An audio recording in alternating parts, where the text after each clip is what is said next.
నందమూరి నటసింహం బాలకృష్ణ ప్రస్తుతమైతే రాజకీయాలతో బిజీగా ఉన్నారు. ఆంధ్రప్రదేశ్ లో మరో 6 రోజుల్లో సార్వత్రిక ఎన్నికలు జరగనున్న నేపథ్యంలో నందమూరి బాలయ్య గారైతే ప్రచారంలో జోరుగా పాల్గొంటూ వస్తున్నారు. ప్రజెంట్ అయితే Balayya young director Bobby Kolli direction లో సినిమా చేస్తున్నాడు. ప్రజెంట్ అయితే ఈ సినిమా షూటింగ్ దశలో ఉంది. ఈ మూవీ ఎన్బికే 109 అనే వర్కింగ్ టైటిల్ తో తెరకెక్కుతుంది.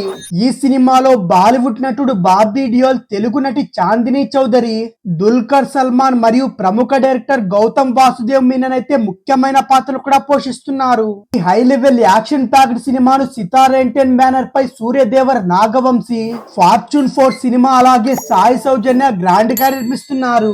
ఇక ఈ సినిమాకు సెన్సేషన్ మ్యూజిక్ డైరెక్టర్ తమన్ సంగీతం అందిస్తుండగా, ఇదిలా ఉంటే ఈ సినిమాకు సంబంధించి ఒక ఇంట్రెస్టింగ్ అప్డేట్ కూడా వైరల్ అవుతుంది. తాజాగా ఈ మూవీ మేకర్లు అయితే ఈ సినిమా యూకే రేట్స్ అయితే డ్రీమ్ ఎంటర్టైన్మెంట్ వారు సొంతం చేసుకున్నట్టు సోషల్ మీడియాలో సరికొత్త పోస్టర్ కూడా విడుదల చేసింది. ఈ సినిమా నుండి ఇప్పటికే రిలీజ్ అయిన గ్లిమ్స్ వీడియో సినిమాపై అయితే భారీ అంచనాలు కూడా పెంచేసింది. మాస్ డైలాగ్స్ తో బాలయ్య ప్రేక్షకులు అయితే ఆకట్టుకుంటూ వస్తున్నారు. ఎన్నికలు ముగియగానే బాలయ్య సినిమా షూటింగ్ లో పాల్గొనబోతున్నట్టు కూడా తెలుస్తుంది.